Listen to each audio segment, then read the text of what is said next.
Namaskar everyone. In the continuation of national income, chapter 3 हमारा चल रहा है, that is important terms and aggregates of national income. ये chapter 3 जो है इसके continuation में हम पढ़ रहे हैं, तो ये चल रहा है हमारा chapter 3 important terms and aggregates of national income. तो in the continuation of national income chapter 3, इससे पहले हमने जो वीडियो बनाया था वो स्पेशली डेडिकेटेड वीडियो था, और वो किस पे था? डोमेस्टिक, पॉलिटिकल और नॉन डोमेस्टिक टेरिटरी, जो अपने आप में एक बहुत ही जो मेरे एक्सपीरियंस से मेरे को पता है कि इट्स वेरी कंफ्यूजिंग टॉपिक होता है बच्चों के लिए, तो इसीलिए मैंने उस एक टॉपिक पे पूरा एक डेडिकेटेड वीडियो बनाया है। तो आपको अगर वो देखना है domestic territory, political territory, non domestic territory, तो आपका मैं आई बटन में लिंक दे दूंगा, और प्ले लिस्ट पे जाके भी आप, डिस्क्रिप्शन में मैंने प्ले लिस्ट का लिंक दे रखा है मैक्रो का, वहाँ जाके भी आप देख सकते हैं। तो इस तरीके से वो टॉपिक डेडिकेटेड वीडियो बनाया है मैंने उस पर, क्योंकि वो अपने आप में बहुत ही बच्चों के पॉइंट ऑफ व्यू से बहुत टफ लगता है बच्चों को, तो इसलिए मैंने डेडिकेटेड वीडियो। आज जो बेसिकली है वो हम बहुत सारे इंपॉर्टेंट टर्म्स जो है वो कवर करने वाले हैं। तो देखिए, सबसे पहले अगर हम बात करें तो आज जो हम कवर करेंगे वो रेजिडेंट, नॉन रेजिडेंट कवर करेंगे। उसके बाद फिर देखिए, ये सारा हमने कवर कर लिया था, तो आज हम करेंगे सिटीजन और रेजिडेंट ऑफ ए कंट्री। ये टॉपिक हम आज कवर करने वाले हैं। तो देखिए बच्चों, ये टॉपिक, इस टॉपिक में हम क्या पढ़ने वाले हैं? सबसे पहले देखिए, हम इसमें देखेंगे कि 3 डेफिनेशन, अगेन हम इसमें 3 डेफिनेशन पढ़ेंगे, जैसे हमने किस में पढ़ा था? इकोनॉमिक, पॉलिटिकल और नॉन डोमेस्टिक टेरिटरी, उनकी तीनों की डेफिनेशन पढ़ के फिर पूरा टॉपिक समझा था। सेम वैसे ही यहाँ भी हम क्या करेंगे? सबसे पहले हम समझेंगे कि what is citizen, who is the citizen, फिर रेजिडेंट की डेफिनेशन, और फिर नॉन रेजिडेंट की डेफिनेशन। तीनों डेफिनेशन हम समझेंगे बेसिकली।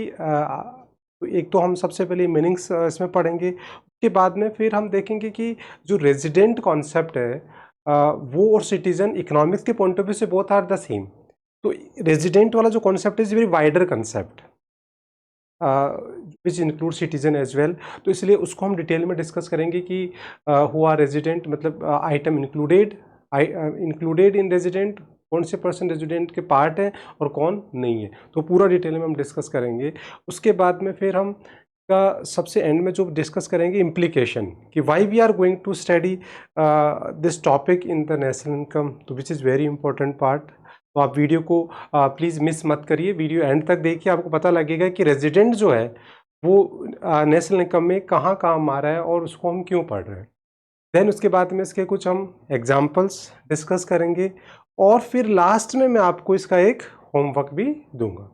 तो हम होमवर्क भी डिस्कस करेंगे कि आप लोगों को प्रैक्टिस क्वेश्चंस देंगे, जो मोस्ट प्रोबेबली बोर्ड के अंदर सीबीएसई एग्जाम में आए हुए क्वेश्चंस है वो हम डिस्कस करेंगे। तो अब विदाउट वेस्टिंग योर टाइम हम स्टार्ट करते हैं। तो देखिए, सबसे पहले हम बात करते हैं सिटीजन। तो देखो, सिटीजन की अगर बात करें तो this concept basically related to by birth. Suppose we all are the Indians, और बाई बर्थ हम सिटीजन्स हैं, क्योंकि हमारा इंडिया में जन्म हुआ है इसलिए हम क्या हैं? सिटीजन्स हैं। तो सिटीजनशिप जो है वो कॉन्सेप्ट क्या है? बाई बर्थ है। तो जिसका जन्म जिस कंट्री में हुआ है वो वहाँ का क्या है? सिटीजन है। तो देखिए, citizenship is basically the legal concept, और इसके अंदर क्या दे रखा है? Hence it is based on the place of birth of the person और सम लीगल प्रोविजन। तो एक तो ये क्या है? बाई बर्थ है। दूसरा क्या होता है इसमें बेसिकली कि आप एक सिटीजनशिप लीगली भी एक्वायर कर सकते हैं। आप वहाँ अपनी फॉर्मेलिटीज़ पूरी करके अप्लाई करके एक पर्टिकुलर कंट्री की आप सिटीजनशिप ले सकते हैं। तो सिटीजनशिप बेसिकली 2 तरीके से हम ले सकते हैं, एक बाई बर्थ होती है हमारी, और दूसरा एक लीगल प्रोविजन होता है। तो ये सिटीजनशिप का कॉन्सेप्ट आ गया। फिर आते हैं रेजिडेंट। तो रेजिडेंट की अगर हम बात करें तो resident of a country is a person. कौन होता है? देखो, रेजिडेंट को समझने के लिए आपको इसमें 2 कंडीशन बहुत कंपलसरी है, दोनों एक साथ फुलफिल होना वैसे कंपलसरी है। सबसे पहली जो कंडीशन है रेजिडेंट में वो है कि a person who reside more than 1 year in a particular country. तो एक पर्सन जो है वो 1 साल से ज़्यादा उस कंट्री में रह रहा हो और उसका सेंटर ऑफ इंटरेस्ट उस कंट्री में लाई करता हो। अब सेंटर ऑफ इंटरेस्ट या economic interest the proper word, तो हम इकोनॉमिक इंटरेस्ट की बात करते हैं बच्चों। तो इकोनॉमिक इंटरेस्ट जिसका लाई करेगा, इकोनॉमिक इंटरेस्ट मतलब ही and C is the part of economic activity, like वो इकोनॉमिक हमारी जीडीपी में कंट्रीब्यूट कर रहे हैं, इकोनॉमिक एक्टिविटीज़ कर रहे हैं, तो वो सेंट्रल इंटरेस्ट माना जाएगा। तो कोई भी पर्सन अगर 1 साल से ज़्यादा इंडिया में रह रहा हो और उसका जो इकोनॉमिक इंटरेस्ट मतलब वो इकोनॉमिक एक्टिविटीज़ में कंट्रीब्यूट करा, जीडीपी में कंट्रीब्यूट करा बाय डूइंग इकोनॉमिक एक्टिविटी, तो हम उसको क्या मानेंगे, रेजिडेंट मानेंगे। तो देखिए बच्चे, दोनों कंडीशन को मिलाकर हमने डेफिनेशन बना दी। A person, country is a person और resident of a country is a person or institution who ordinarily reside in the country basically more than 1 year and economic interest lies in that particular country। तो मैंने दोनों word को clear explain कर दिया है कि एक पर्सन जो है वो मोर देन 1 ईयर उसमें रह रहा हो और इसके अलावा वो उसका इकोनॉमिक इंटरेस्ट जो है वो उसमें लाई कर रहा हो। तो आई होप आपको ये डेफिनेशन में 2 वर्ड को ध्यान में रखना है। बाकी अभी आगे हम बहुत सारे एग्जाम्पल्स भी डिस्कस करेंगे जो बोर्ड में आएंगे, तो आगे आप एंड तक वीडियो देखिए, आपको और क्लियर हो जाएगा ना। उसके बाद में जैसे एक एग्जाम्पल यहाँ दे रखा है, वो एग्जाम्पल है जैसे हम एग्जाम्पल की अगर हम बात करें तो इसमें एग्जाम्पल दे रखा है सोनिया गांधी। सोनिया गांधी का जो एग्जाम्पल दे रखा है उसके अंदर देखिए, Sonia Gandhi is normally resident in India and her center of interest is in India. She will be treated as a normal resident of a country even when she is a Italian। तो मतलब सोनिया गांधी जी जो है वो basically क्या है, Italian है, उनका birth of place, but वो इंडिया के अंदर रह रहे हैं, मोर देन 1 ईयर रह रहे हैं, उनका इकोनॉमिक इंटरेस्ट भी क्या है, इंडिया में है, तो इसलिए हम उनको क्या बोल सकते हैं, रेजिडेंट बोल सकते हैं। इसके अलावा जैसे हम बात करें सानिया मिर्ज़ा, तो सब जानते हैं सानिया मिर्ज़ा जी को, उनका बर्थ बाई बर्थ वो क्या है, इंडिया है, बट उन्होंने जो शादी की वो पाकिस्तान में, का मतलब वो शादी की वजह से उनकी सिटीजनशिप कहाँ चली गई, पाकिस्तान में, बट वो इंडिया के लिए खेल रहे हैं, तो उनका सेंटर ऑफ इंटरेस्ट किस में लाई कर रहा है, इंडिया में, तो वो अभी हमारे लिए क्या है, रेजिडेंट है। तो this is again very classical. और अभी अभी अगर आपने देखा हो तो एक बहुत चीज़ वायरल भी हुई थी कि अक्षय कुमार जो है उन्होंने भी अब तक उनके पास जो सिटीजनशिप थी वो कनेडियन सिटीजनशिप थी, बट अभी रिसेंटली उन्होंने अपना डॉक्यूमेंट्स भी शेयर किया है कि नाउ उन्होंने जो सिटीजनशिप है वो इंडिया की क्या कर ली है, एक्वायर कर लिए, सारे डॉक्यूमेंट्स फुलफिल कर दिए हैं और उनको फाइनली वो सर्टिफिकेट मिल गया है। तो इसका मतलब अब तक जो अक्षय कुमार थे वो क्या थे, रेजिडेंट, क्योंकि वो मोर देन 1 इंडिया में रह रहे थे और उनका सेंटर ऑफ इंटरेस्ट भी क्या कर रहा था, इंडिया में लाई कर रहा था, बट वो थे रेजिडेंट, सिटीजनशिप उनकी क्या थी, कैनेडियन, बट अभी उन्होंने सिटीजनशिप इंडिया की भी एक्वायर कर ली है। तो आई होप ये एग्जाम्पल से आपको समझ में आ गया होगा ना। उसके बाद में अब देखो इसमें सबसे इंपॉर्टेंट पार्ट, ये बहुत ही इंपॉर्टेंट पार्ट है बच्चे इसमें, कि normal resident of India includes, basically हम डेफिनेशन तो पढ़ लेते हैं पर डेफिनेशन पढ़ने से काम नहीं चलने वाला है, क्योंकि डेफिनेशन के बियॉन्ड ये कॉन्सेप्ट है, तो वो हमें देखना पड़ेगा। जैसे हमने देखा था कि economic territory is the wider concept than the political territory, same वैसे ही जो रेजिडेंट है is wider concept than the citizen. Citizen is a part of resident. तो अब देखिए इसके अलावा अपार्ट फ्रॉम दिस इसमें और क्या क्या आएगा वो देख लो आप। तो देखो उसमें सबसे पहले सिटीजन तो इंडिया का जो है वो तो आएगा ही आएगा, तो सिटीजन ऑफ इंडिया तो इसमें है ही है डेफिनेटली ना। उसके बाद और क्या है तो देखिए आप तो देखिए इसके अंदर सिटीजन आ गया और सिटीजन ऑफ इंडिया हो गया, then citizen of other countries क्या आ गया, सिटीजन ऑफ अदर कंट्रीज, ठीक है। तो सिटीजन ऑफ अदर कंट्रीज हो गया, जो नॉर्मली क्या है जो मोर देन 1 एरिया में रह रहे हैं, जैसे मैंने अभी अक्षय कुमार जी का एग्जांपल दिया। तो इस तरीके से सिटीजन ऑफ अदर कंट्री हो सकता है बट वो रेजिडेंट हो सकता है, क्यों, कंडीशन क्या है कि वो मोर देन 1 ईयर इंडिया में रह रहा हो। उसके बाद में फिर आता है सिटीजन ऑफ इंडिया, जो देखो सिटीजन ऑफ इंडिया है बट वो 3 जगह कहीं भी काम कर रहे हैं, जैसे इंटरनेशनल ऑर्गेनाइजेशन में काम कर रहे हैं जिनका ऑफिस इंडिया में या कहीं भी हो, और foreign bodies like bank enterprises located in India उनके अंदर वो काम कर रहे हैं, और इसके अलावा foreign embassies located in India, जैसे कोई भी फॉरेन एम्बेसीज है पाकिस्तान, चाइना, यूएसए, किसी की भी, और उसके अंदर कोई भी इंडियन काम कर रहा है तो वो भी हमारा। तो ये बहुत ही इंपॉर्टेंट पॉइंट है बच्चे, क्योंकि देखो इसका जो एग्जाम में क्वेश्चन आता है ना वो बेसिकली कैटेगराइज वाला क्वेश्चन आता है कि कैटेगराइज द फॉलोइंग रेजिडेंट और नॉन रेजिडेंट। और उसमें फिर आपको रीजन देना होता है, तो बाय डेफिनेशन रीजन होगा। बट कैटेगराइज करने के लिए आपको जो कॉन्सेप्ट है वो पूरा क्लियर होना चाहिए। उसके लिए केवल डेफिनेशन से काम नहीं चलेगा, उसके लिए आपको ये पता होना चाहिए कि अपार्ट फ्रॉम द सिटीजन जो रेजिडेंट है वो क्या क्या इंक्लूड करता है। तो दो चीज़ें और ध्यान में रखनी है आपको, एक सिटीजन ऑफ अदर कंट्री हो सकता है बट वो मोर देन वन इंडिया में रह रहा हो, और दूसरा हमारा इंडियन सिटीजन है जो कहाँ काम कर रहा हो, इंटरनेशनल ऑर्गेनाइजेशन में काम करो, फॉरेन बॉडीज लाइक बैंक और ये और एम्बेसीज। तो आई होप ये बहुत ही इंपॉर्टेंट पार्ट है। तो बच्चे आप चाहो तो इसका स्क्रीनशॉट भी ले सकते हो तो आप अपना इसमें स्क्रीनशॉट भी ले सकते हैं। तो देखिए ये आप देख सकते हैं, इसका स्क्रीनशॉट भी आप ले लीजिए। तो ये बहुत ही इंपॉर्टेंट चीज़ है, डेफिनेशन के साथ ये पता होना जरूरी है। अब इसके ज़्यादा इंपॉर्टेंट हम जो डिस्कस करें वो क्या है कि नॉर्मली जो हम कंफ्यूज होते हैं वो यहाँ से कंफ्यूज होते हैं कि हम ये देखते हैं कि रेजिडेंट के कुछ ऐसे एग्जाम्पल्स मैं आपसे डिस्कस कर रहा हूँ जिनको भी हम क्या मान लेते हैं, रेजिडेंट ही कंसीडर कर लेते हैं। तो अब देखिए वो एग्जाम्पल क्या है, जैसे सबसे पहले जाते हैं फॉरेन विजिटर्स। अब कोई भी अगर इंडिया के अंदर घूमने आया है तो हम उसको क्या मान लेते हैं, जो भी फॉरेन विजिटर्स हैं उनको हम क्या मान लेते हैं, जो फॉरेन विजिटर्स है उनको हम क्या कंसिडर कर लेते हैं, रेजिडेंट। बट ऐसा नहीं है, क्यों? क्योंकि वो घूमने के लिए आए हैं, वो एक साल से ज़्यादा भी रह सकते हैं, कम भी, बट उनका इकोनॉमिक इंटरेस्ट इंडिया में नहीं है, इसलिए हम उनको कंसिडर नहीं करेंगे। तो आपको ये कंफ्यूज नहीं होना है। दूसरा जैसे बॉर्डर वर्कर्स, अब जैसे डेली बेसिस पे जैसे इंडिया पाकिस्तान की बॉर्डर है, चाइना और इंडिया की बॉर्डर है, तो वहाँ बेसिकली क्या होता है कि जो वर्कर्स होते हैं वो डेली क्या करते हैं, जैसे इंडिया के वर्कर्स पाकिस्तान में जाते हैं, पाकिस्तान के इंडिया में आके काम करते हैं और जैसे डेली वेजेस पे काम करते हैं। तो अब उनका सेंटर ऑफ इंटरेस्ट, जैसे इंडिया का वर्कर अगर पाकिस्तान में डेली वेजेस के लिए जा रहा है तो इसका मतलब उसका इकोनॉमिक इंटरेस्ट तो इंडिया के अंदर ही है और वो इंडिया के अंदर ही रह रहा है, बट वो काम करके और क्या डेली बेसिस पे वापस आ रहा है। तो इस तरीके से जो बॉर्डर वर्कर्स होते हैं वो भी हमारे क्या है, कंफ्यूज नहीं होना है, वो रेजिडेंट उसी कंट्री के होंगे जिसके वो वर्कर्स हैं ना। उसके बाद फिर आता है ऑफिशियल्स, डिप्लोमेट्स।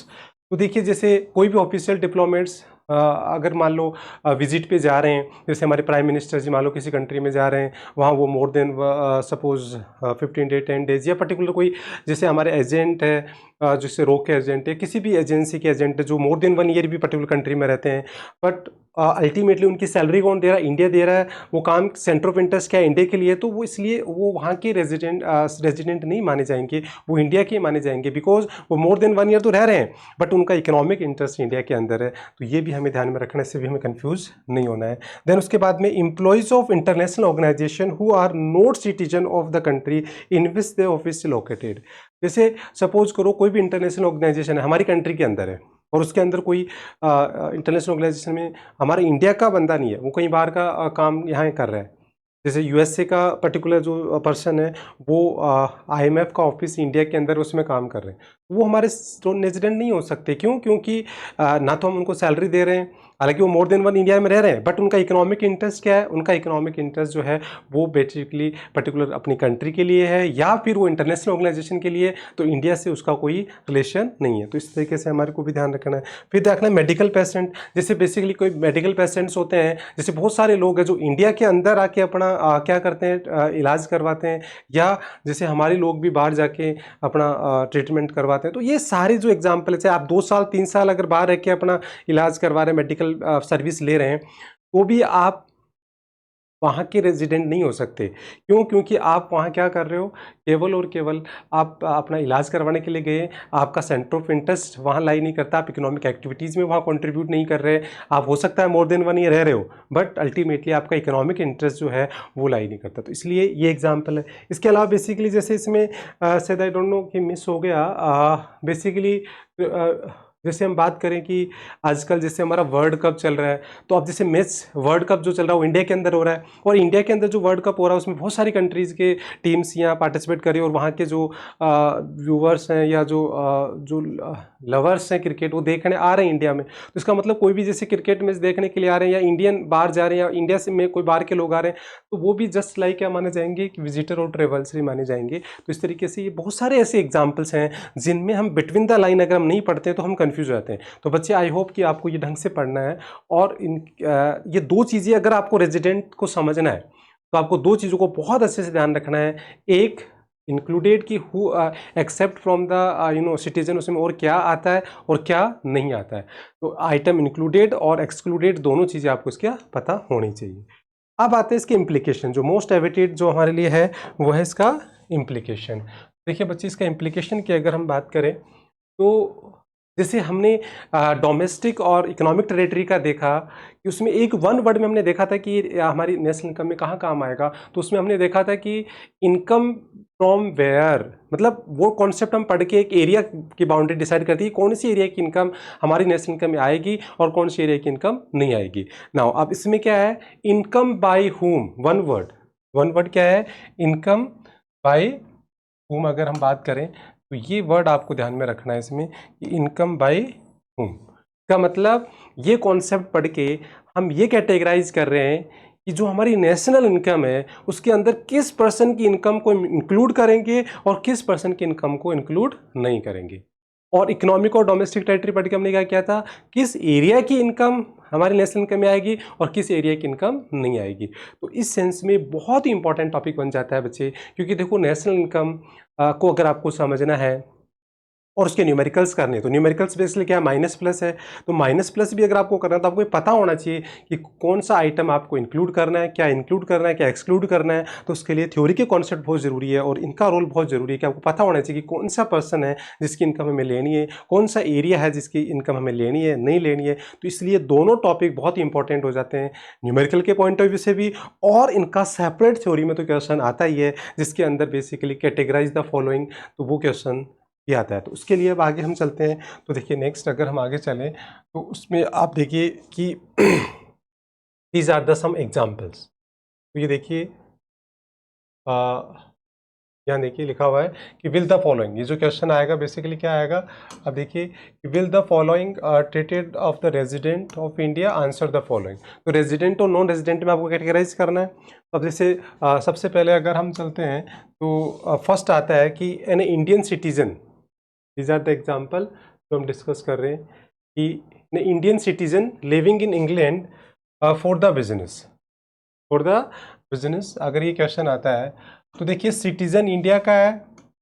अब इसमें थोड़ा सा इनकम्प्लीट है, हमें ऐसा आगे लिख दें कि अगर इसमें ये मेंशन करना बहुत ज़रूरी है कि लेस देन 1 ईयर या मोर देन ईयर। तो अगर इसमें लिखा हुआ है कि लेस देन 1 ईयर तो फिर क्या होगा, वो वहाँ का इंडिया का रेजिडेंट है, और अगर मोर देन 1 ईयर है तो क्या हो गया, इंग्लैंड का। तो इसलिए ये आपको ध्यान में रखना है क्योंकि मोर देन 1 ईयर भी बहुत ज़रूरी है। देखो इकोनॉमिक इंटरेस्ट तो क्या है उसका, Indian citizen living in the England for the business. तो अब वो वहाँ रह रहा है तो इकोनॉमिक इंटरेस्ट तो बेसिकली इंग्लैंड में हो गया क्योंकि इकोनॉमिक एक्टिविटी वो वहीं की कर रहा है। बट इसके साथ अगर टाइम पीरियड को भी हम मेंशन कर दें तो और ज़्यादा क्लियर हो जाता है। अगर लेस देन 1 ईयर है तो फिर तो वो इंडियन ही रेजिडेंट होंगे क्योंकि उनका इकोनॉमिक इंटरेस्ट यही माना जाएगा। बट अगर यहाँ मोर देन 1 ईयर रह गया तो फिर हम इंग्लैंड का मानेंगे। फिर उसके बाद में नेक्स्ट चलते हैं हम, तो बाई डेफिनेशन तो आपको देना पड़ेगा कि ये क्या है, अगर रेजिडेंट है तो बाई डेफिनेशन आपको रीजन देना पड़ेगा। और नॉन रेजिडेंट, तो अब रेजिडेंट की डेफिनेशन हम देख लीजिए, नॉन रेजिडेंट की डेफिनेशन क्या होगी, वाइस वर्सा क्या होगी। रेजिडेंट की डेफिनेशन क्या होगी, a person who reside more than 1 year in a country and the centre of interest lie in that particular country, ये हमने पढ़ा। उसका उल्टा कर दो तो क्या हो जाएगा, non resident a person who does not reside in the particular country more than 1 year and the center of economic interest does not lie in a particular country, तो वो का नॉन रेजिडेंट। तो बाई डेफिनेशन आपको इसका answer देना है। तो अब देखिए सेकंड पॉइंट है ना, N Indian citizen working in the office of world bank located in new Delhi. तो हम पढ़ चुके हैं ऑलरेडी, ये हमारा रेजिडेंट होगा बिकॉज रीज़न क्या है, क्योंकि वो कंट्री के अंदर ही मोर देन 1 ईयर रह रहा है और उसका इकोनॉमिक इंटरेस्ट भी क्या है, इंडिया के अंदर है। और हमने पढ़ा भी है कि कोई भी इंडियन सिटीजन जो इंटरनेशनल ऑर्गेनाइजेशन में काम करता है वो हमारा रेजिडेंट ही माना जाएगा। देन उसके बाद तो बाई डेफिनेशन आप इसका रीजन लिख देंगे, पहले कैटेगराइज कर देंगे फिर बाई डेफिनेशन रीजन।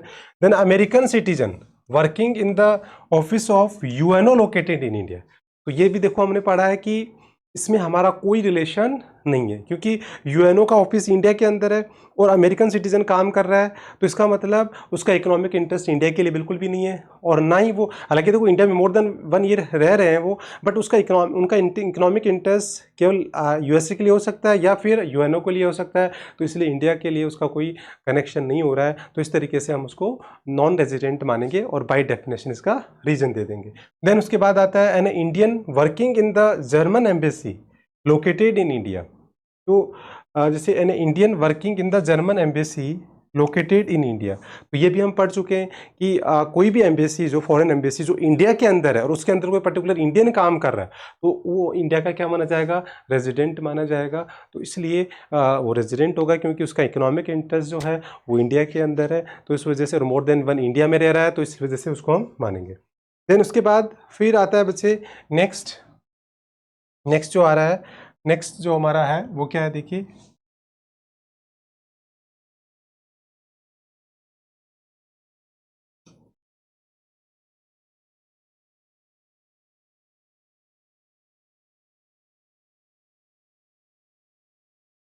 तो देखिए नेक्स्ट है citizen working in the office of UNESCO. तो देखो N Indian citizen working in the office of UNESCO located in the America. तो अगेन ये भी हमारा सिटीजन होगा क्योंकि कोई भी इंटरनेशनल ऑर्गेनाइजेशन अगर कहीं भी है और इसमें हमने पढ़ा भी है, उसका office all over the world में कहीं भी हो और उसमें इंडियन काम कर रहे हैं, तो उसका सेंटर ऑफ इंटरेस्ट वो इंडिया को ही रिप्रेजेंट कर रहे हैं और इंडिया के लिए काम कर रहे हैं, तो इसलिए इकोनॉमिक इंटरेस्ट उसका इंडिया का, तो हम उसको क्या मानेंगे, रेजिडेंट मानेंगे।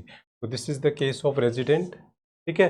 Then a German traveller came India to tour and, तो इसकी हम पढ़ चुके हैं कि कोई भी टूरल ट्रेवलर्स के लिए या कोई किसी विजिट के लिए विजिटर्स आते हैं तो उनका इकोनॉमिक इंटरेस्ट पर्टिकुलर कंट्री में नहीं होता है, इसलिए वो वहाँ के रेजिडेंट नहीं होंगे, तो इसलिए नॉन रेजिडेंट आएगा। देन उसके बाद में Nepalese worker who came daily for the work in the adjoining area of India, तो ये भी हमारे लिए क्या है, नॉन रेजिडेंट है, बिकॉज वो डेली बेसिस पे आ रहे हैं, मतलब ये बॉर्डर वर्कर्स हो गए, तो वो डेली काम करने आ रहे हैं और वो डेली बेसिस पे जा रहे हैं, तो इसलिए वो वहीं के क्या होंगे, रेजिडेंट माने जाएंगे। इंडिया के लिए उनका कोई सेंटर ऑफ इंटरेस्ट भी नहीं है, ना वो मोर देन वन एरिया में काम कर रहे हैं।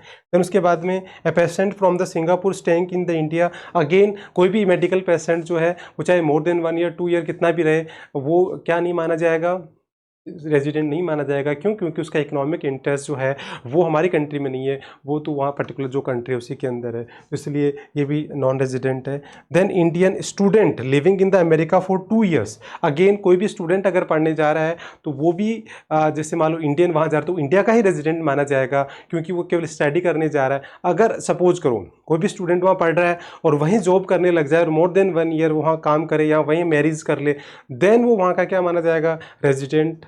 बट अगर केवल वो स्टडी कर रहे हैं और स्टडी करके वापस इंडिया आएंगे तो डेफिनेटली वो इंडिया के ही रेजिडेंट माने जाएंगे, बिकॉज इंडिया के लिए ही उनका सेंटर ऑफ इंटरेस्ट है और वो इसी के लिए पढ़ रहे हैं और वो आके इंडिया की इकोनॉमिक एक्टिविटी में कंट्रीब्यूट करेंगे, तो ये हो जाएगा। Then Indian high commission posted in the Afghanistan, तो बच्चे अगेन कोई भी हमारे ऑफिशियल डिप्लोमेट्स हमने पहले डिस्कस किया है, वो ऑल ओवर द वर्ल्ड में कहीं भी रहे वो हमारे ही रेजिडेंट होंगे। क्यों? क्योंकि वो इंडिया को ही रिप्रेजेंट कर रहे हैं, इंडिया उनको सैलरी दे रहा है इंडिया के रूल्स रेगुलेशन के अकॉर्डिंग, तो सारी चीज़ें वो इंडिया के ही रेफरेंस में है, तो इसलिए हम उसको रेजिडेंट ही माने जाएंगे और बाय डेफिनेशन हम उसका रीजन दे देंगे। तो आई होप आपको ये टॉपिक पूरा समझ में आ गया। तो फाइनली हमने पूरा एक टॉपिक डिस्कस कर लिया, रेजिडेंट। देखो 3 डेफिनेशन हमने की, सिटीजन, फिर हमने किया रेजिडेंट, फिर नॉन रेजिडेंट, तीनों की डेफिनेशन हमने समझी। उसके बाद में हमने समझा कि अपार्ट फ्रॉम सिटीजन रेजिडेंट में क्या इंक्लूड होगा और क्या नहीं होगा, विच is very very important part. Definition के साथ साथ ये बहुत ही इंपॉर्टेंट पार्ट है।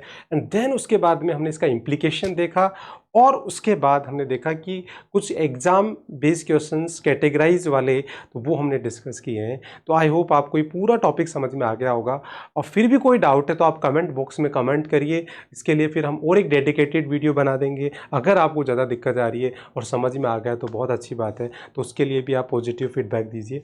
नाउ नेक्स्ट चलते हैं हम। अब नेक्स्ट टॉपिक हमारा जो है वो आता है बच्चे, that is gross and net concept. ये जो टॉपिक है हम डिस्कस करेंगे। तो देखो बच्चे ये जो वाला टॉपिक है उसका एक मैं सेपरेट वीडियो बना चुका हूँ चैप्टर 2 के अंदर। अब इसका भी मैं एक जो आई लिंक जो आपका इसका जो वीडियो है उसका लिंक मैं आई बटन में दे दूंगा, तो आप वहाँ से देख सकते हैं या अपनी प्लेलिस्ट में जाके देख लो। इसका हमने एक सेपरेट वीडियो बनाया चैप्टर 2 में, ग्रोस इन्वेस्टमेंट, नेट इन्वेस्टमेंट और डेप्रिसिएशन। तो वहाँ बहुत ही डिटेल में डिस्कस किया है, तो इसलिए आपको अगर डिटेल में ये कॉन्सेप्ट समझना है पूरा डिटेल में, क्योंकि देखो ये वाला जो कॉन्सेप्ट है ना बच्चे, वो बेसिकली बहुत ही इंपॉर्टेंट कॉन्सेप्ट है पूरी मैक्रो के लिए, not for the national income, ये पूरी मैक्रो के लिए ही बहुत यूज़फुल है। तो इसलिए इसको आप एक बार ढंग से समझिए और वीडियो ज़रूर देखिए आप, क्योंकि जो इन्वेस्टमेंट का वायरस है ना वो थ्रू आउट मैक्रो इकोनॉमिक्स चलता है। तो इसलिए आपको इसको बहुत अच्छे से समझना पड़ेगा। तो वो आपको उस वीडियो को देखना पड़ेगा, उसका मैं आपको लिंक प्रोवाइड करवा दूंगा। तो देखिए ग्रोस और नेट का जो कॉन्सेप्ट है बच्चे, वो बेसिकली हमने डिटेल में डिस्कस किया है, बट एक ब्रीफ में अगर हम यहाँ डिस्कस करना चाहें तो देखिए एक बार कि ये जो कॉन्सेप्ट है वो हमने क्या डिस्कस किया है, इसका इम्प्लीकेशन क्या है। देखो बेसिकली क्या होता है बच्चे, अगर हम ग्रोस और नेट की बात करें तो यहाँ देखिए हम लेंगे ग्रोस, यहाँ लेंगे नेट। अब ग्रोस और नेट में बेसिकली जो डिफरेंस होता है, तो ग्रोस से अगर हम नेट में जाएंगे तो क्या करेंगे, माइनस डेप्रिसिएशन। नाउ नेट से ग्रोस पे जाएंगे तो क्या करेंगे, प्लस डेप्रिसिएशन। इसका मतलब नेट और ग्रोस में जो मेन डिफरेंस हुआ वो किसका हुआ, ग्रोस और नेट का। सॉरी ग्रोस और नेट में जो डिफरेंस है वो बेसिकली किसका है, डेप्रिसिएशन का।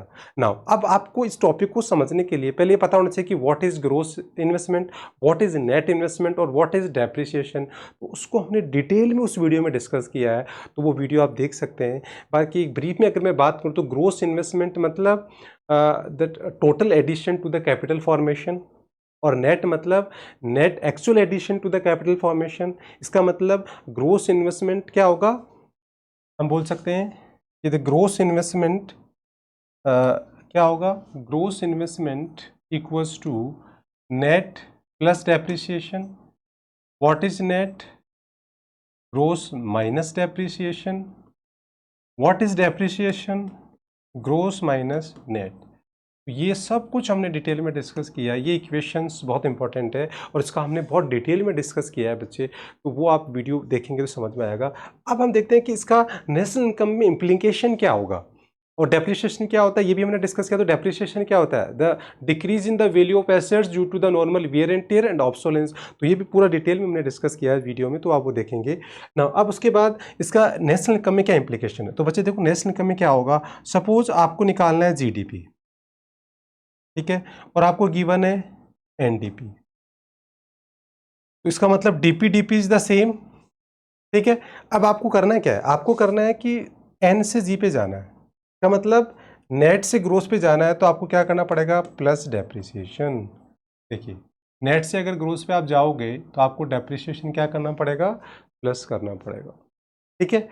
और दूसरा केस क्या हो सकता है, आपको निकालना है एनडीपी और आपको दे क्या रखा है, जीडीपी। तो अब DP DP is the same और आप जा रहे हो ग्रोस से नेट पे, तो ग्रोस से नेट पे जा रहे हो, इसका मतलब क्या करना है आपको, माइनस डेप्रिसिएशन।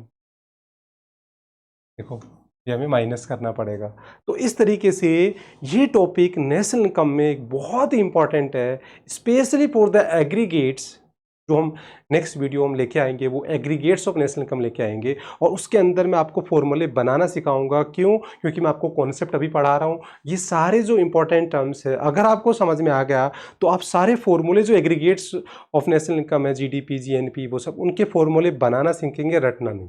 तो वो एक ही बहुत इंपॉर्टेंट वीडियो हमारा होने वाला है जिसमें हम फॉर्मूले बनाना सीखेंगे, और उसमें ये बहुत चीज़ काम आएगी, आपका कॉन्सेप्ट और थ्योरी बहुत काम आएगा। तो ये एक बहुत इंपॉर्टेंट पिलर हो रहा है नेशनल इनकम के लिए, जो फॉर्मूले बनाने में काम आएगा, और जो न्यूमेरिकल का बहुत ही इंपॉर्टेंट पार्ट है। तो इस पर न्यूमेरिकल में भी तो है ही इंपॉर्टेंट, इसके अलावा थ्योरी में भी इसका क्वेश्चन बहुत इंपॉर्टेंट बनता है। तो आई होप यहाँ तक क्लियर है आप लोगों को ना। ये ग्रोस और नेट का वैसे हमने डिटेल डिस्कस कर रखा है, बाकी आप ब्रीफ में देखना चाहो तो देखो यहाँ लिखा हुआ है, डेफिनेशन भी लिखी हुई है, तो आप डेफिनेशन देखना चाहो तो ग्रोस इज टोटल एडिशन। बाकी डिटेल वीडियो मैंने बना रखा है, उसका लिंक मैं आई बटन में दे दूंगा, वो आप देख लेना। नेट इन्वेस्टमेंट की डेफिनेशन लिखी हुई है, और फिर इन दोनों का डिफरेंस जो होता है वो क्या होता है, basically that is difference between the gross and net is depreciation. और उसके बाद में व्हाट इज डेप्रिसिएशन, तो देखो ब्रीफ में यहाँ भी बता रखा है, और इसका इम्प्लीकेशन मतलब नेट और ग्रोस का जो डिफरेंस है वो डेप्रिसिएशन है। तो इस तरीके से हमने पूरा टॉपिक डिस्कस कर लिया, and which is very very important part for the national income. तो आई होप आपको ग्रोस और नेट का समझ में आ गया है।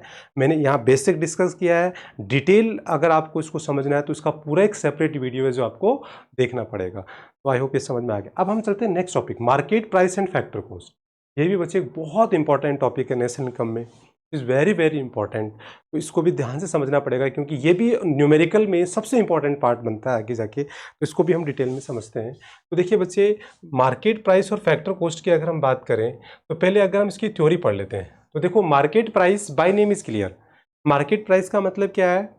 The price which is paid by the consumer. भाई मार्केट प्राइस अल्टीमेटली कौन पे करता है? कंज्यूमर पे करता है। जैसे कोई भी हम प्रोडक्ट खरीदने जाते हैं तो उसकी जो एमआरपी है तो मार्केट प्राइस, तो प्राइस मतलब which is paid by the consumer. तो देखो डेफिनेशन ये लिखा है कि the value of the national product at A market price indicated the total actual amount paid by the final buyers. तो वो हमारे लिए मार्केट प्राइस होगी। फैक्टर कॉस्ट क्या होता है? ये भी बाय नेम इज क्लियर। भाई फैक्टर कॉस्ट मतलब आपने देखा है कि इकोनॉमिक्स में फैक्टर्स ऑफ प्रोडक्शन क्या होता है? लैंड, लेबर, कैपिटल, और उसके बदले में हमारे को फैक्टर इनकम देनी पड़ती है। तो ये प्रोड्यूसर के पॉइंट ऑफ व्यू से होता है, और प्रोड्यूसर के लिए जो वो फैक्टर पेमेंट करता है फॉर द प्रोडक्शन, तो वो क्या होगा? फैक्टर कॉस्ट होगा। तो उसमें जो फैक्टर पेमेंट होगा दैट इज कॉल्ड फैक्टर। तो is the sum total of ways, rate, interest और प्रॉफिट। देखो हमने पहले समझा है सारी चीज़ें कि जो इकोनॉमिक्स में बेसिकली जो फैक्टर्स ऑफ प्रोडक्शन होते हैं वो क्या क्या होते हैं, ये हमने डिस्कस किया है। फैक्टर्स ऑफ प्रोडक्शन क्या होता है? देखो बच्चे, आपने देखो लैंड, क्या क्या फैक्टर्स ऑफ प्रोडक्शन होते हैं ये हमने डिस्कस किया हुआ है। लैंड, लेबर, कैपिटल और एंटरप्रेन्योर। तो अगर आप as a producer labour use करते हो तो उसको वेजेस देंगे, अगर आप लैंड यूज़ करें तो उसको रेंट देंगे, और अगर आप कैपिटल, मैंने कैपिटल को के से डिनोट किया है, इकोनॉमिक्स में वैसे के से डिनोट करते हैं, आप सी से भी कर सकते हैं, देन उसको आपको क्या देना पड़ेगा? प्लस इंटरेस्ट देना पड़ेगा। और अगर आपने ऑनर ऑफ बिजनेस, एंटरप्रेन्योरशिप मतलब ऑनर ऑफ द बिजनेस या पार्टनर ऑफ बिजनेस, तो उसको जाएगा प्रॉफिट। क्या जाएगा? प्रॉफिट जाएगा। इस तरीके से ये हमारा क्या हो गया? फैक्टर पेमेंट हो गया, और ये फैक्टर्स ऑफ प्रोडक्शन हो गए। तो ये बेसिकली ये देखो, the valuation of the national product of the factor cost is the measure of the total amount earn by the factors of production for their contribution. तो ये हमने देखा है, इसकी डेफिनेशन दे रखी है। तो आई होप आपको ये समझ में आ गया कि व्हाट इज फैक्टर कॉस्ट और व्हाट इज मार्केट प्राइस। तो by name is clear what is factor cost और व्हाट इज मार्केट प्राइस। अब बच्चे, इसके अंदर जो डिफरेंस होता है बेसिकली, देखिए अब हमें ये एज ए थ्योरी समझना पड़ेगा। तो एज ए थ्योरी अगर हम देखें इसको, तो देखिए बच्चे क्या होगा ये बेसिकली, या बोर्ड पे देखिए आप लोग। तो एज ए थ्योरी अगर हम बात करें तो आपको पता है कि मैं आपको पूरा पहले कॉन्सेप्ट समझाता हूँ, फिर इसके फॉर्मूले बनाना सिखाऊंगा, सारा डिटेल में डिस्कस करेंगे क्योंकि ये बहुत इंपॉर्टेंट टॉपिक है। तो देखिए बच्चे, कॉन्सेप्ट के लिए मैं आपको समझाने के लिए एक हिंट दे रहा हूँ कि सपोज हमने यहाँ ले लिया मार्केट प्राइस, या हम ले रहे हैं फैक्टर कॉस्ट, ठीक है। अब जो मार्केट प्राइस है वो बेसिकली किसके पॉइंट ऑफ व्यू से है? कंज्यूमर। ये कंज्यूमर, क्योंकि मार्केट प्राइस कौन पे करता है? कंज्यूमर पे करता है, बाय डेफिनेशन हमने देखा। और जो फैक्टर कॉस्ट है वो किसके पॉइंट ऑफ व्यू से है? प्रोड्यूसर। क्योंकि अल्टीमेटली जो फैक्टर्स पेमेंट है वो कौन करता है? प्रोड्यूसर करता है। अब सपोज हम ये अज्यूम कर लें कि प्रोड्यूसर ने कोई प्रोडक्ट, किसी भी गुड्स का प्रोडक्शन किया, प्रोड्यूसर ने किसी भी गुड्स का प्रोडक्शन किया और उसकी प्राइस रख दी सपोज 100 रुपीज़। कितना रख दिया? 100 रुपीज़। 100 रुपीज़ की प्राइस रख दी। नाउ अब कंज्यूमर क्या कहता है कि नहीं, मैं वो 100 की प्राइस अफोर्ड नहीं कर सकता, तो फिर वो क्या करेगा कि मैं इसका 80 रुपीज़ दे सकता हूँ। प्रोड्यूसर कहेगा कि नहीं, मेरे को 100 रुपीज़ चाहिए। तो एक तरीके से दोनों के अंदर क्या हो गया? एक फाइट हो गई। वो कहता है कि नहीं, मैं 100 में बेचूंगा, वो कहेगा नहीं मैं 80 में खरीदूंगा। तो इससे तो फिर हमारी इकोनॉमी में क्या हो जाएगा? जो प्रोडक्शन है वो स्टॉप हो जाएगा, क्योंकि प्रोड्यूसर प्रोडक्शन बेचेगा नहीं, कंज्यूमर उसको खरीदेगा नहीं, तो हमारी इकोनॉमी क्या हो जाएगी? स्टॉप हो जाएगी, सारी इकोनॉमिक एक्टिविटी रुक जाएगी और हमारी इकोनॉमी डिप्रेशन आ जाएगा। तो इसको प्रॉब्लम को सॉल्व करने के लिए फिर कौन आता है? गवर्नमेंट। गवर्नमेंट आके दोनों की लड़ाई को क्या करती है? वो कहती है कि आप इसको 80 में बेचिए, कंज्यूमर को आप कितने में दीजिए? 80 रुपीज़ में दीजिए। आप 20 रुपीज़ की हमारे से क्या ले लो? सब्सिडी। जो ₹20 है वो क्या देगी गवर्नमेंट? सब्सिडी। अब ये सब्सिडीज क्या होती है? जो financially help given by the government to the producer. By concept ही क्लियर है, आगे इसकी डेफिनेशन भी लिखी हुई है पूरी, तो आप डेफिनेशन भी देख लेना ना। उसके बाद फिर आता है कि गवर्नमेंट अभी कहाँ से लाएगी? तो गवर्नमेंट क्या करेगी? कंज्यूमर पे 20 रुपीज़ का क्या कर देगी, इनडायरेक्ट टैक्स IT लगा देगी। ठीक है, तो इस तरीके से गवर्नमेंट क्या करती है, दोनों के अंदर जो हमारी इकोनॉमिक एक्टिविटीज़ है जो स्टॉप हो गई उसको वापस कंटिन्यू करेगी, और फाइनली गवर्नमेंट का जो रोल है वो सब्सिडी और IT से वो उसको सॉर्ट आउट कर देगी। नाउ अब इस पूरे कॉन्सेप्ट फ्लो चार्ट में हमें समझना क्या है, हमें ये समझना है जो हमारे लिए बहुत ही इंपॉर्टेंट है आगे न्यूमेरिकल में, और इस कॉन्सेप्ट को समझने के लिए वो क्या है, देखिए कि जो IT है बेसिकली वो किससे रिलेटेड हो गया, MP से। क्यों, क्योंकि जो IT वो कंज्यूमर पे कर रहा है और जो MP वो कंज्यूमर से रिलेटेड है। देन उसके बाद में जो सब्सिडी वाला जो कॉन्सेप्ट है वो बेसिकली किससे रिलेटेड हो गया, FC से। तो अब हम इसमें एक पूरा हमारा कंक्लूजन हम देख सकते हैं कि कंक्लूजन क्या देखेंगे हम इसमें, बेसिकली कंक्लूजन क्या है हमारा, कंक्लूजन जो है वो है, देखो कंक्लूजन जो है वो बेसिकली क्या निकल के आ रहा है, कंक्लूजन ये निकल के आ रहा है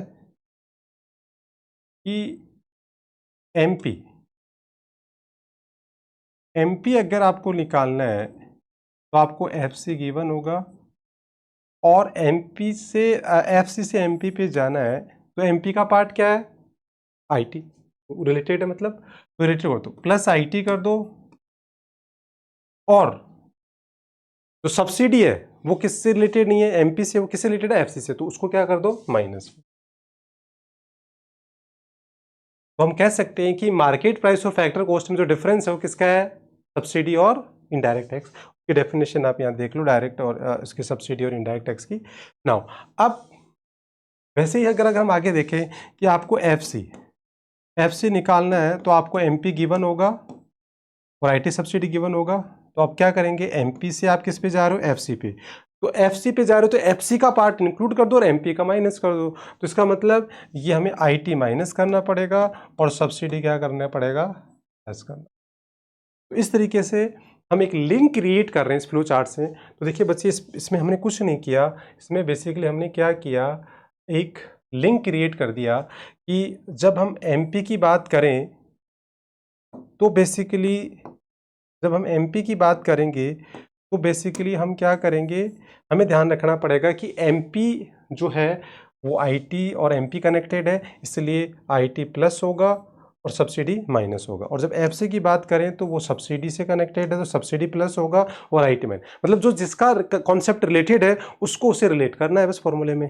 तो जैसे MP निकालना है तो MP का कॉन्सेप्ट रिलेटेड क्या है, IT, तो उसको प्लस कर दो और जो नहीं है सब्सिडी उसको माइनस कर दो। सेम लॉजिक आपको यूज करना है। तो ये मैंने केवल आपको एक समझाने के लिए, एक कनेक्टिविटी करने के लिए समझाया है। अब इसका एक शॉर्टकट ये भी होता है कि कई बार आपको क्वेश्चन में IT और सब्सिडी दे रखा था तो आप ये कर लोगे, बट कई बार डायरेक्ट आपको NIT दे रखा होता है। अभी NIT का होता है नेट इनडायरेक्ट टैक्स, तो नेट इनडायरेक्ट टैक्स बेसिकली क्या होता है, IT minus subsidy, IT minus subsidy. तो ये ऑलरेडी आपको NIT दे रखा है तो इसका मतलब आपको सब्सिडी और IT दोनों नहीं मिलेंगे, एक मिल सकता है पर दोनों नहीं मिलेंगे क्योंकि NIT दे रखा है। तो अब NIT का यूज कैसे करना है, NIT का जो यूज है वो MP की तरह यूज करना है, सॉरी NIT का यूज आपको IT की तरह करना है। जहां जहां IT क्या हुआ है, माइनस हुआ है, वहां NIT माइनस होगा, जहां IT प्लस हुआ है वहां वो प्लस होगा। तो देखिए अब फाइनली हम एक फ्लो चार्ट बना लेते हैं इसका। तो देखिए ये फ्लो चार्ट ही हमारे लिए बहुत काम आने वाला है। तो देखिए फ्लो चार्ट क्या होगा,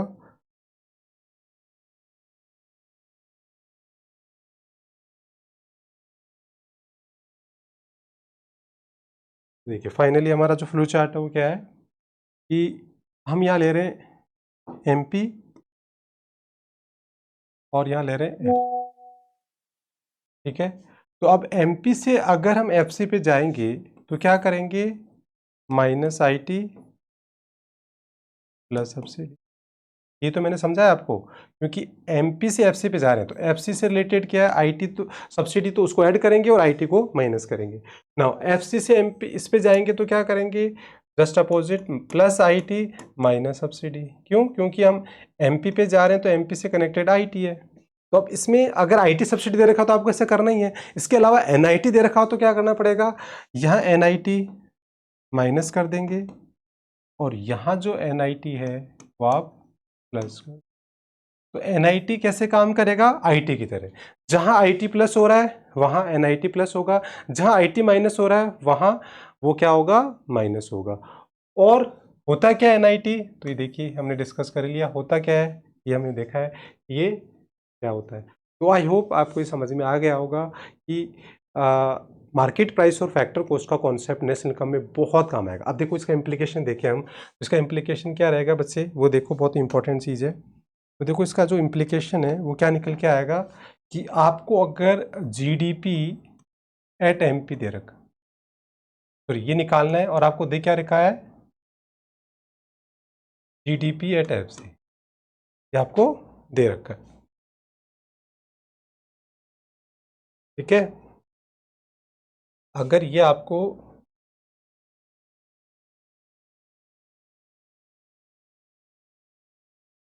दे रखा है तब आप क्या करेंगे, ये GDP इज द सेम, तो FC से MP पे जाएंगे। आप क्या करेंगे, FC से MP पे जाएंगे। तो FC से MP पे जाएंगे तो MP का रिलेटेड पार्ट क्या है, IT, तो प्लस करो और माइनस सब्सिडी कर दो, या फिर NIT दे रखा है तो NIT को क्या कर दो। तो आई होप ये समझ में आ रहा है। सेम इसका इम्प्लीकेशन हमने बता रहा हूँ कहाँ नेशनल इनकम में काम आएगा। देन उसके बाद में सपोज आपको क्या दे रखा है, GDP एट FC आपको निकालना है, और GDP एट MP अगर आपको दे रखा है, तो अब आप क्या करोगे, अब आपको क्या करना है, FC से, सॉरी यहाँ आपको MP दे रखा है, सपोज यहाँ जो है आपको MP दे रखा है, तो आप MP से FC पे जाओगे तो क्या करोगे, plus, sorry not plus, minus उल्टा करना है, क्योंकि अब आप क्या कर रहे हो, MP से FC पे जा रहे हो, तो FC का पार्ट क्या है, सब्सिडी, तो IT को माइनस करो और सब्सिडी को क्या करो, ऐड करो, और अगर NIT दे रखा है तो उसको क्या कर दो, माइनस करो। इस तरीके से हमारा नेशनल इनकम, इसका बहुत बड़ा रोल है। जब हम इसके फॉर्मूले बनाना सीखेंगे एग्रीगेट्स के, और जो न्यूमेरिकल है उसमें बहुत यूज़फुल है। तो बच्चे ये पूरा जो कॉन्सेप्ट है वो आई होप आपको समझ में आ गया होगा। देखिए पूरा कॉन्सेप्ट एक साथ आप देख लीजिए, ये मैंने आपको पूरा कॉन्सेप्ट समझाया है। तो पूरे कॉन्सेप्ट में मैंने ये फ्लो चार्ट से कोशिश की है कि आप लोगों के लिए ये क्या हो जाए, बहुत ईजी हो जाए। कि फ्लो चार्ट से हमने किया है कि भाई FC जो है और MP जो है उससे रिलेटेड, FC से रिलेटेड सब्सिडी है, इससे IT है, और इस तरीके से हमने लिंक क्रिएट करके इसका पूरा डिस्कशन किया है। तो आई होप आपको ये समझ में आ गया होगा, और आप चाहो तो इसका स्क्रीनशॉट भी ले सकते हैं, ठीक है। तो ये पूरा कॉन्सेप्ट मार्केट प्राइस, और इसकी थ्योरी को अगर आपको देखना है तो पूरी थ्योरी देखो यहाँ दे रखी है। सबसे पहले मार्केट प्राइस का डेफिनेशन दे रखा है, ठीक है। देखिए मार्केट प्राइस का कॉन्सेप्ट डेफिनेशन दे रखी है, फैक्टर कॉस्ट की डेफिनेशन दे रखी है, इसका फॉर्मूला दे रखा है, डायरेक्ट इनडायरेक्ट टैक्स के बारे में पूरा बता रखा है कि डायरेक्ट टैक्स क्या होता है और सब्सिडीज़ क्या होती है, ये सारा। जैसे डायरेक्ट टैक्स का, इनडायरेक्ट टैक्स मतलब जो हमारा GST, तो which is paid by imposed by one person paid by the another, या tax which is shift on the another person, ये सब आपको पता है। सब्सिडी जो फाइनेंशियल हेल्प होती है, ये सारा दे रखा है। फिर इनका डिफरेंस दे रखा है NIT, इसका इम्प्लीकेशन बता रखा है। तो आई होप आपको ये समझ में आ गया होगा। नाउ अब एक बहुत ही इंपॉर्टेंट कॉन्सेप्ट हमारे पास और आ गया है। तो आज का कॉन्सेप्ट, आज के वीडियो में हमने 2 ही टॉपिक कवर करने, क्योंकि बहुत लेंथी वीडियो हो जाएगा। तो बाकी जो कॉन्सेप्ट बचे हैं उनको हम आगे वीडियो में डिस्कस करेंगे। So that's all for today, thank you so much. तो आज बच्चे हमने 2 टॉपिक डिस्कस किए। एक हमने क्या किया, सिटीजन, रेजिडेंट, नॉन रेजिडेंट वाला, और दूसरा हमने, सॉरी 3 कॉन्सेप्ट हमने कवर किए, ग्रोस और नेट का किया, और फिर हमने क्या किया, मार्केट प्राइस और फैक्टर कॉस्ट किया। अब इसके बाद हम एक पूरा डेडिकेटेड वीडियो बनाएंगे जो NFI एक बहुत इंपॉर्टेंट कॉन्सेप्ट है, तो उसका एक पूरा एक डेडिकेटेड वीडियो बनना जरूरी है। वो हम आगे डिटेल में डिस्कस करेंगे, पूरा एक सेपरेट वीडियो बनाऊंगा मैं आपको। आई होप आपकी क्लास आज आपको समझ में आएगी। So that's all for today, thank you so much.